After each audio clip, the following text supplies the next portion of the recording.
guys, welcome back to Tokyo Chupo. I'm your host Patricia, and today we are exploring Harajuku. Harajuku is home to Japan's kawaii culture, the crazy, colorful, wacky food, and Harajuku fashion. There's so many things to see, eat, and do that it can kind of be a little bit overwhelming, but lucky for you, we've actually compiled a list of tips that you guys can use to make the most of your time here. And today we have a special guest. Ta-da! Hi! This is Isla. She's going to be coming with us to show you around Harajuku, and our first location is right behind us. It's Meiji Jingu Shrine. Let's go!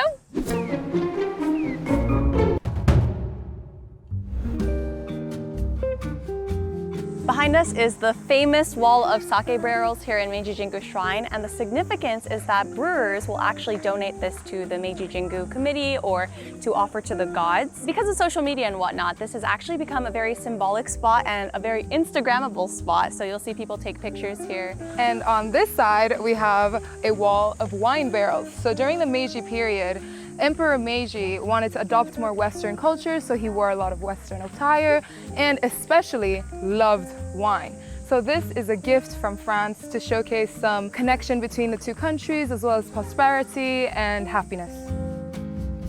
On a hot day like this is also a good place to hide in the shade. They've got lots of trees and nature to keep you a little cool. There's less people too, so it's easier to kind of spread your body and get that air through you.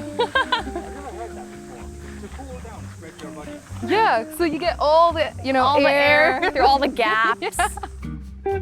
We're right here in front of the main part of the shrine now, but this place is huge. It's a great place to just walk around, and there's not too many people considering we're that close to Harajuku Station. It's right there, and I think that's crazier knowing that this is the most visited shrine here in Japan. But unless you're coming during special holidays or maybe on the weekends, this is what you can imagine.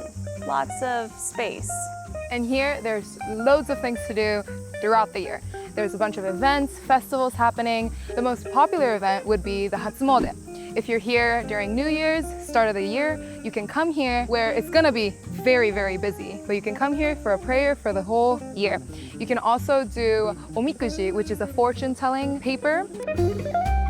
I've done omikuji a number of times now, so now it's Isla's turn to test her luck. Let's see. Number 16.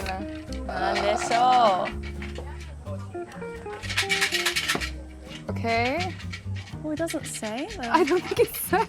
Like usually it says like the daikichi something. This one just tells me like a poem. Beautiful, a poem. Gorgeous. No luck. But you get a poem. But I get a poem that I'll keep in my heart forever.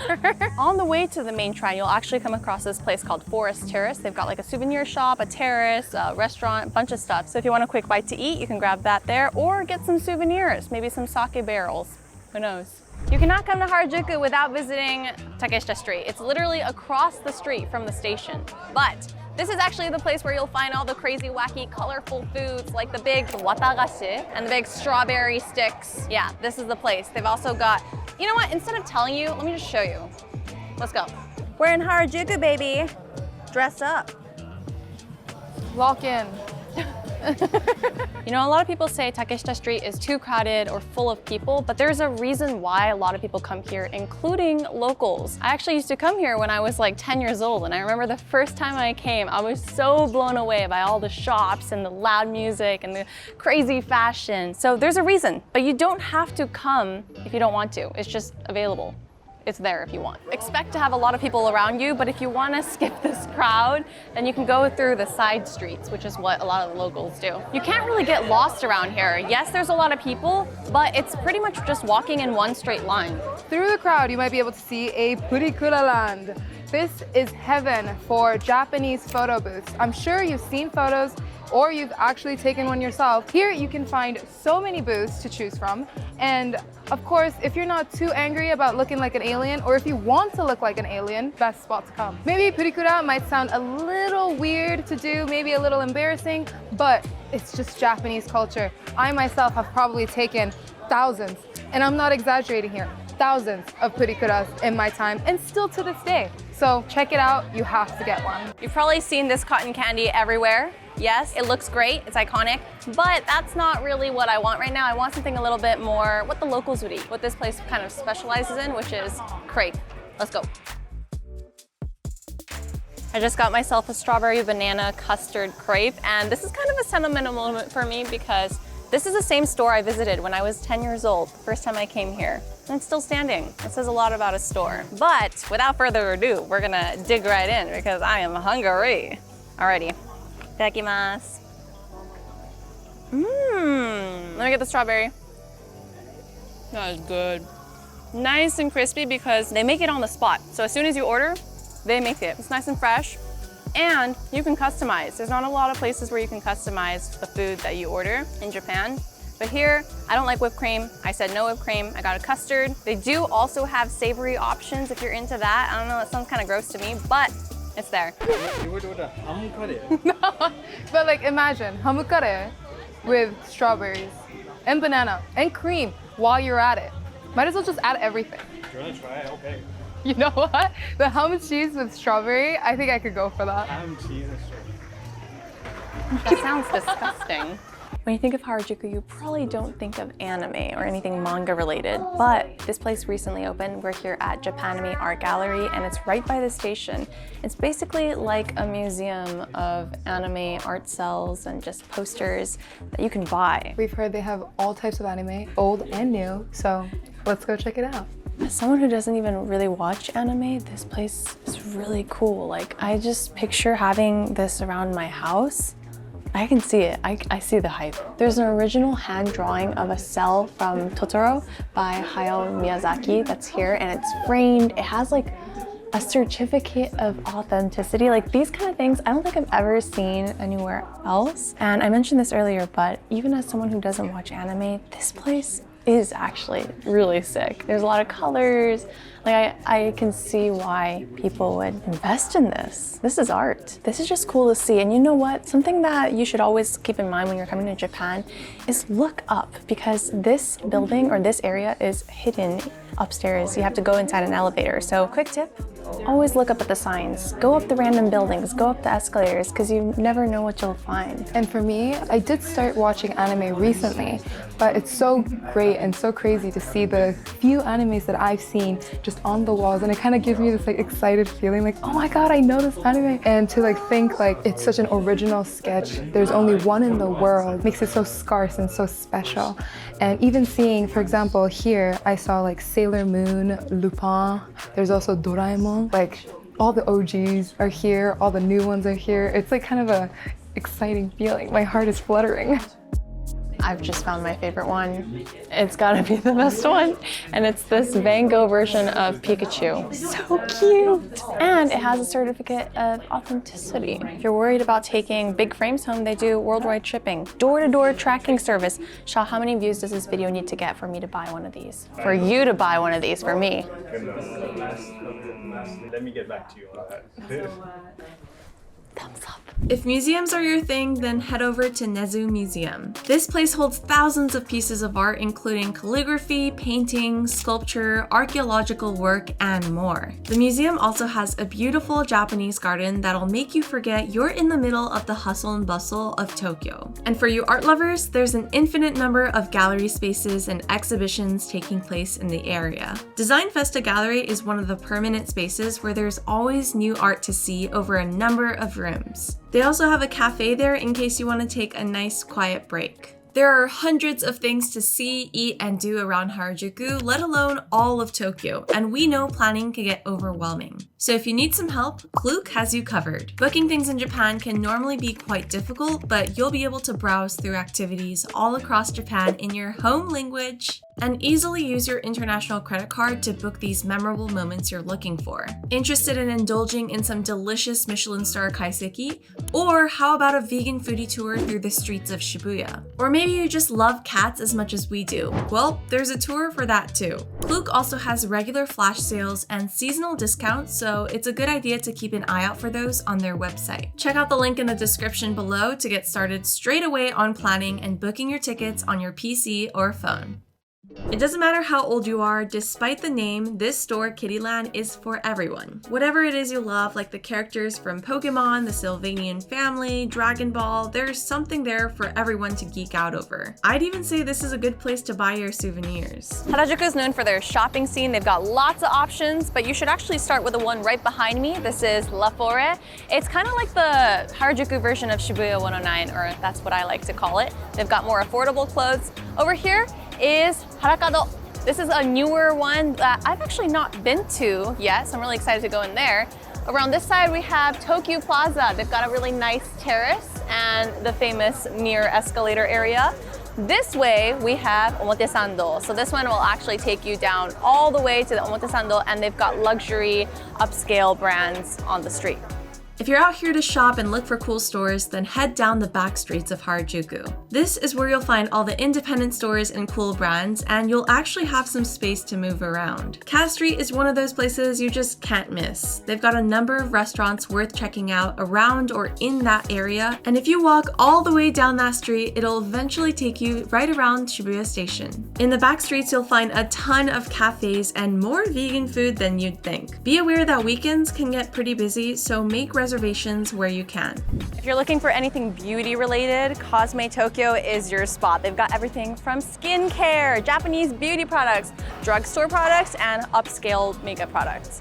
I also took a look at their floor guide, and they've got things like perfumes. Basically, it's a beauty haven, okay? You can get things for your girlfriend, your mother, or maybe yourself. You can find anything. And this is just one store, but if you want us to make a whole video about beauty products or just beauty in general in Japan, then we can make a whole video, so let us know down in the comments. And here is IKEA, a holy ground for the Swedes. If you go in here, you can have cool air as well as just easy, cheap food. There's a bunch of different options, vegan to non-vegan, meatballs, salmon. You can also get 50 yen ice cream, which is usually often vegan as well. There's lots of plant-based options. And to be honest, this is more like a tip for myself. I literally just found out that there is a cafeteria upstairs. I am going here for dinner after. So come here if you want easy food, some fresh air conditioning, and there's also another IKEA in Shibuya as well. So if you walk by down there, you can also do the whole thing. Cut. Who says IKEA? Okay. It's IKEA. Okay, I am half Swedish. I know, it's IKEA. IKEA. Comment down below which one you think it is. I'm team IKEA. Team IKEA. We're now here at Yoyogi Park, and this is actually one of my favorite parks growing up because this is not a place that only tourists visit. This is where locals hang out on the weekends. There's always, there's dancers, street performers. There's actually this man who walks like 10 different dogs. If you're lucky, you might see him walk the dogs around here. It's just a really nice pocket of greenery right in the center of the city. One of the main times people come to visit is actually during Hanami season. This is the perfect place to have a picnic. People gather around with their friends and do Hanami, cherry blossom viewing. So this is a really big hot spot for that. There's loads of festivals and events happening right here every weekend almost. And there's food festivals, cultural festivals, really anything you could think of, it'll be here. So check out our Tokyo Chipo events listing to see more. There's also a dog run farther down the park, and there's for big dogs and small dogs. And you could just chill there, watch the dogs running around, playing with each other. It's the cutest thing. Even if you don't have a dog. Yes, especially if you don't have a dog. When you think of Harajuku, you probably don't think of having real meals. It's a lot of like street food, colorful snacks, whatever. But if you go to the side streets, you'll actually find some really nice restaurants, especially between Harajuku and Omotesando. Today we're at Yaiyai, a okonomiyaki spot, and you can locate it behind the side streets of Kittyland. Today we're ordering the classic Japanese mentai cheese and another one that Shaw recommended, and it is called yamaimo. It's kind of something like a yam. I've never tried it. It's very rare to find it in any okonomiyaki places. You've never had yamaimo before? No, like in okonomiyaki. I've had yamaimo. When you crush it up and put it in a salad or something, that's really good. But apparently this yamaimoyaki is supposed to be a lot lighter because there's a lot less komugiko. And Shaw's had it before. He's like, you gotta try it. We ordered that. And this is something that I always order whenever I go to Okonomiyaki place, which is the mentai place. Yeah. Mentaiko one. Staple. Well, I'm hungry. Me too. Do you want to eat? Let's go. One thing I like about this place is they actually have a lot of like options, including vegetarian options, and they have an English menu. Also, the staff here speak English, so there's a couple foreign people, so it's not that hard to order. You can order in Japanese if you want a challenge, or speak to them in English. This is the mentaiko. Let's try. The OG flavor. I really like it. Honestly, people think it's so spicy, but I wouldn't say it's that spicy. And if you're only eating it by itself, then yeah, that's a bit of a hard take. But if you're mixing it with like rice or okonomiyaki, it kind of just adds to the umami taste of it all. So I wouldn't be afraid, just like try it. It's literally fish. If you're afraid of seafood, then I get it, but I don't think it's like that of an overbearing taste. This is the yamaimoyaki. Let's go to taste. Mmm. Wow, it is very light. Yeah, very fluffy, light, but it's nice. It's nice if you want something a little bit lighter than, you know, a regular okonomiyaki. And this one comes with a topping of shrimp, so a little bit of protein in there. This is one of those things that, you know, when you come with your friend, you're probably gonna wanna order a regular okonomiyaki. Do that first. For your second one, if you wanna try something new, get the yamaimoyaki. It's lighter. You're not gonna end up feeling like crap after. It's not gonna be overbearing for your stomach. In my personal opinion, people do think you need to go to Osaka for the okonomiyaki only, but I think Tokyo does a very good job competing with Osaka in terms of okonomiyaki flavor and just like the difference in additional goods that they could be more adventurous, so adding more different things than Osaka might. So they actually make the food over there in the kitchen, and then they bring the finished food out here, so you don't have to do anything, which is pretty good. And they keep the plate warm, so they bring it here, but it stays warm. So you can have a chat, you can like chill, relax while it doesn't get cold. I am loosening up my belt as we had just had dinner. I think it's time for some drinks. Yeah, let's go get some drinks. We're gonna take you to our favorite spot. I've never been there before, I'm so sorry. But I heard Sha, it's good, right? Yeah, it's good. Yeah. I believe you, Sha. I'm cooling down. Where's my mist? Cheers! This is such a vibe. We are at Harajuku Corner. If you're wondering why we're outside, even though we're in a building, is because they have really nice terrace seats. Honestly, it kind of looks like, I don't know, I wanted to say anime, but not quite. You get a really nice view of the city. There's the Tokyo Tower. There's, I can see Roppongi Mori Tower. You're right across the street from Tokyo Plaza. Like, a really nice place to chill. And there's not too many people. Even on like a Thursday evening when everyone would like to be on like a terrace, drinking, chatting, whatever, it was quite easy to find a seat and just sit down and watch the views unfold. Yeah, and also, this is my first time here, but I noticed that when we were coming up here, there's a little like cafeteria, there's lots of little stores, which is where we got one of these drinks. So you can take them out, and in Japan, unlike other countries, you can drink outside. So you can grab a drink, come out here, and yeah. Enjoy your time. Enjoy your time. Or food. Or food. Oh yeah, We can have dinner here. This seems to be like a pretty big date spot. I've seen quite a lot of couples. I would come here with my boyfriend as well. This is like a nice little cute spot to, like a nook outside of a kado, away from Harajuku. Wait, what's the name of this place again, Sha? Harakado. What is it? Harajuku corner. Eh? Harajuku corner? Harajuku Ah, corner. そういう角ね。 Kado ne? I think it's so big, right? It took you how long to even like get to that? Okay, but I see the vision now. I see the vision now. So this place actually has 75 stores of so many different types, and not just this floor has the restaurants, they've got 2 floors with different restaurants with different cuisines. And I've never, ever heard of a department store in the middle of the city to have a Sento. The Sento is on the, I think, B1 floor. So if you want, you can strip down, get naked after your drinks and enjoy a nice hot bath. I don't know if you're into that, but. Yeah, in the middle of Harajuku. How crazy is that? In a mall. On the kado. On the kado. Yeah, but also the cafeteria. If you think of Shibuya in the Meiji Park, there is a cafeteria, but it's always so busy at dinner time. You can't even find a seat. Here, there is more, I think, more different cuisines here and way more seats outside as well. I think this might be better than the Miyashita Park. And if you walk all the way down the street, it's only about a 15-minute walk to Miyashita Park. So if that place is too crowded, like Miyashita Park's really nice for a different kind of environment, but if you walk 15 minutes down here, you get this. Less people, different cuisines, nice view. Welcome to the Q&A section where I answer questions you've left in past videos. So this first question says, do you need to be in Japan to add Suica to your Apple Wallet, or do you need a Japanese Apple account? And as far as I know, you don't. You can do it from anywhere. You just go to the Apple Pay section of your iPhone, tap add card, and go to the transportation cards, I believe, and search Suica. It should pop up like that. And yeah, hope that answers your question. Now my turn. Someone asked, why do you have to wrap the fortune papers on the cable if it's not the best one? So from my understanding, what I heard from my Japanese grandma, don't fact check me on this, is when you get a bad fortune, you don't want to carry that everywhere you go. So when you leave it at the temple, it's as if you're letting God take care of it. And if you get a good fortune, people carry it around in their backpacks, behind their phones and their wallets, just so that they can carry the good fortune. It could be wrong, but makes me feel good and happy, so I'm just gonna keep believing it. Okay, back to the video.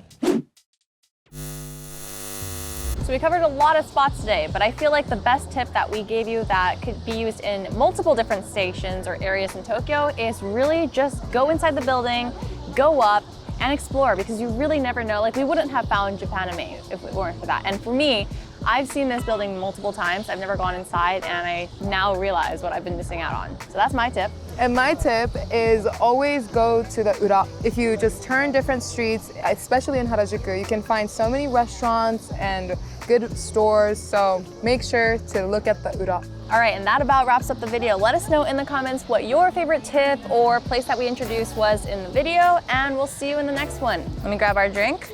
Let's cheers it out. Cheers! Bye, guys!